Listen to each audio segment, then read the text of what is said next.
My name is Ember, and I recently just turned 30. I live outside of a town that you can say is known for having very disgusting water, if that helps put that together. The story I'm about to tell you is pretty damn terrifying, and sadly, very true. I met my now ex 7 years ago. Let's call him William for privacy reasons. We'd actually talked on a dating website first, and ironically, we had ran into each other at a local bar months later. He walked up to me and said, "Hey, you look so familiar. Didn't we talk online before?" And those words turned us into talking all night long, and then us meeting up later that week for him to cook some dinner at his house for me. He seemed pretty normal.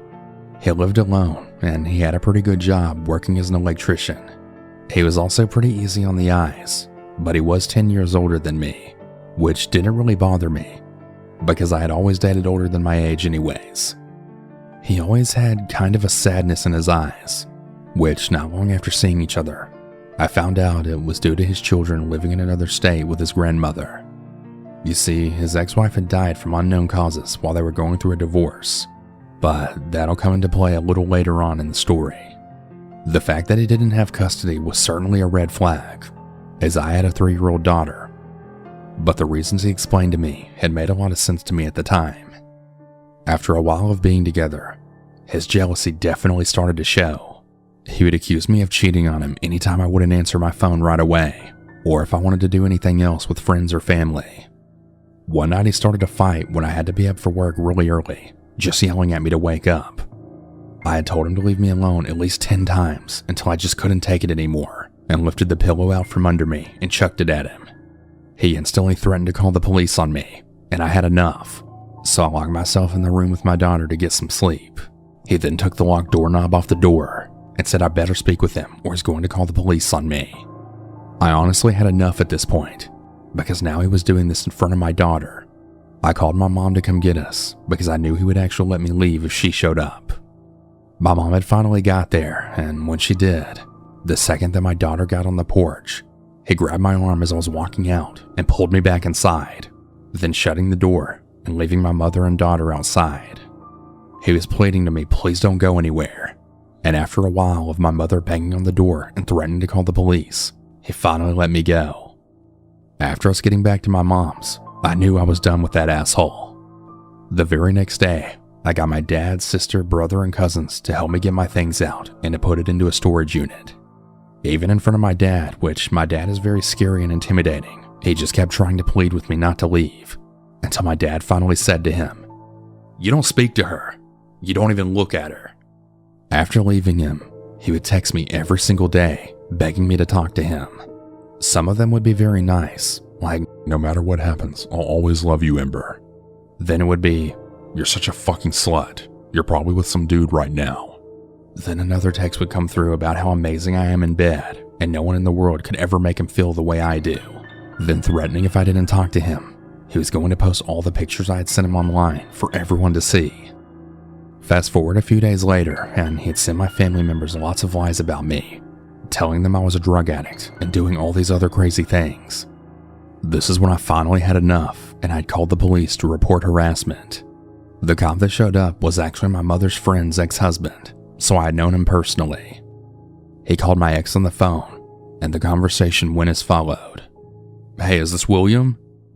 "Yeah, who the fuck is this?" "This is an officer, and you really need to leave Amber the fuck alone." "This is a prank call. You're not a real officer. Suck my dick, bitch." And then hung up on him. The officer told me to get into his cruiser and show him where he lives, which was right down the road. When we pulled up, he was getting into his car to leave. On the way there, the cop had noticed he had a warrant for some unpaid tickets. He immediately stepped out of the car and then arrested him right there on the hood of his car. I got into the front seat of the cruiser, and the whole time driving back to my house, he was saying, "Ember, I still love you, baby. I love you so much. Why are you doing this?" Before the cop could tell him to shut up. When I finally got dropped back off at my house, the cop stepped out of the car and he told me to stay away from him, that he's the kind of man who'll kill me one day, and he has a prior PPO against him from another female. That definitely freaked me out, but the second he got out of jail, he was immediately texting me and telling me he forgives me and how much he loves me more than anything. Fast forward a couple years later, but in between these couple of years, I had gotten married, and in between them, he would still find me on any platform, and he would send me random messages, letting me know he still loves me and always will. Well, eventually my ex-husband and I went through a divorce, and let's just say I went wild and totally out of my mind at this point. So I actually entertained my ex like a complete moron, and I actually went on some dates with him and stayed the night with him pretty regularly. I was feeling pretty insecure with myself due to my divorce, but my thought process was pretty ignorant, and my family was extremely angry with me. Everything was going pretty great at first though, until again it wasn't. He would again do crazy things, like accuse me of sleeping with my own family members and lie to my friends to get them to be mad at me, like telling them that I secretly hate them, and just really outlandish things. He had actually sent flowers to my work, my mom's, my house, my sister's house, my aunt's house, and my house all in one day. Thousands of dollars worth of flowers just to get me to talk to him after I told him I couldn't take it anymore. I had agreed to go to his house and talk, which was the biggest mistake of my life. When I got there, he was sitting on his bed, and I sat down next to him. He was being super sweet at first, and he thanked me for coming over. But then his facial expressions turned sinister. He told me that he knows I've been fucking someone else, and I assured him I wasn't, and I had no interest in anyone at this point. He then stood up and started screaming at me.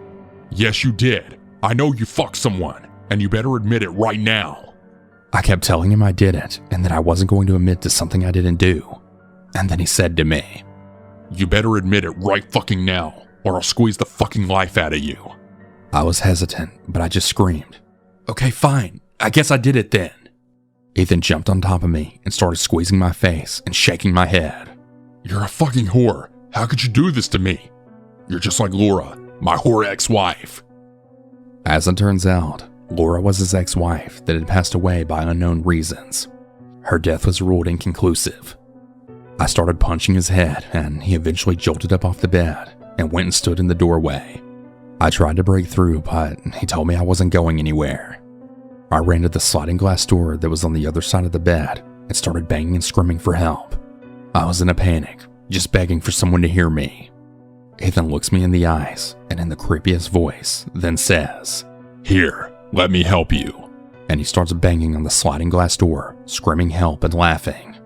I then jump onto the bed and climb under the covers, putting a pillow over my head.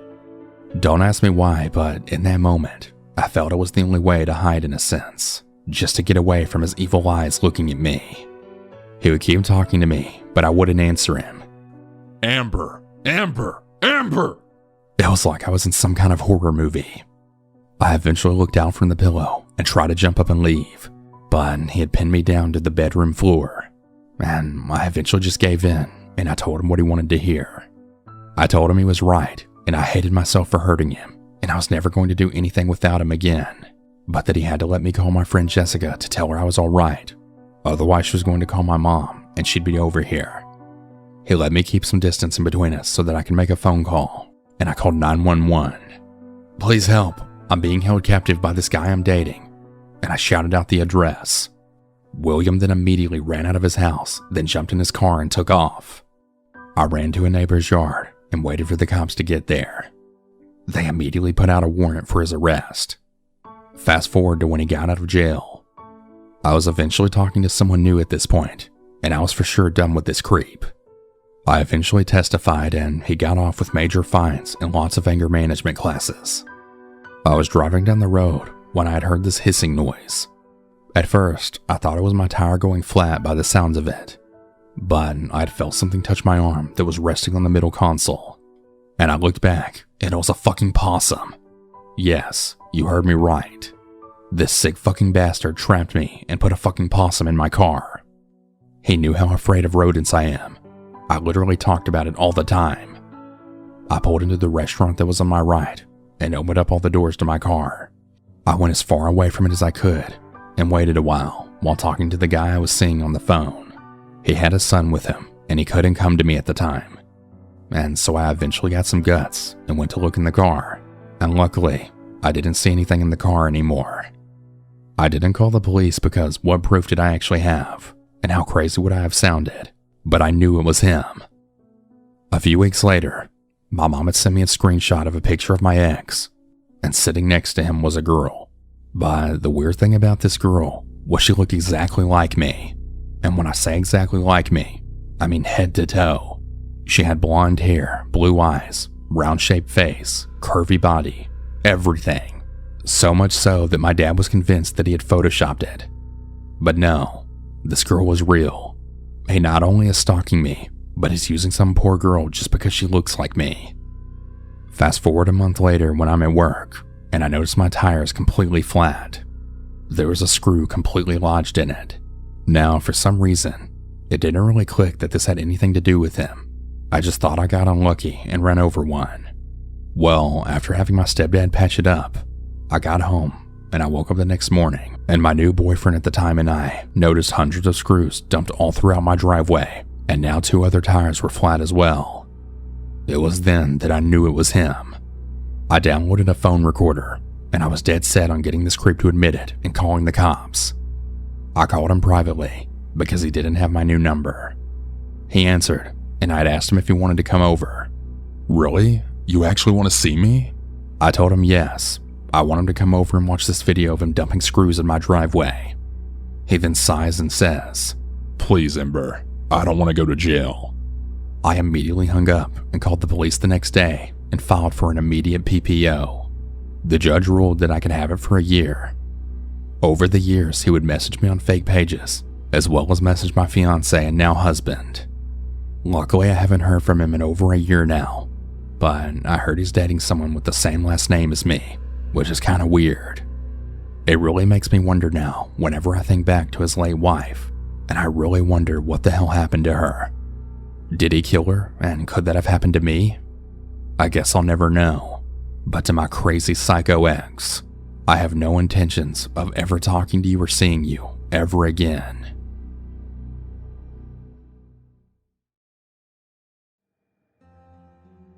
During college, I dated a fairly well-known and talented local musician named Tim. As horrible boyfriends tend to be in the beginning, he was a loving, attentive, charismatic, and seemingly normal partner. He made me mixtapes, cooked my favorite meals, and dedicated songs to me at open mic nights around town.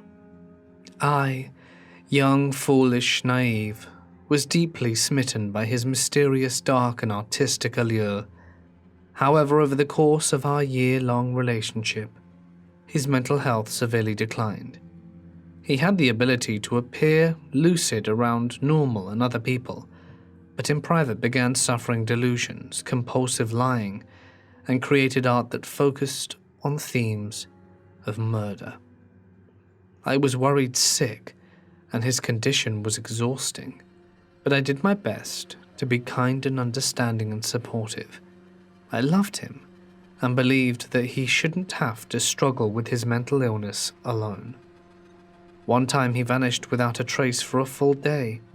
I found his apartment empty, lights on, front door wide open, and phone on his nightstand. I took a few deep breaths and called all around the city for hours, before finally discovering he had been involuntarily checked into a mental hospital. I did my best to be strong for him, seeing him every day during his supervised visitation hour and bringing him his favorite books to pass the time, and holding him as he sobbed that it was all a mistake, that he didn't belong there. It was surreal to see my gentle, intelligent, normal albeit depressed boyfriend surrounded by visibly insane long-term psych ward patients. For real, this place was like something out of a horror movie. In retrospect, none of the staff ever told me the real reason why he was there, and I was too polite and naive to ask.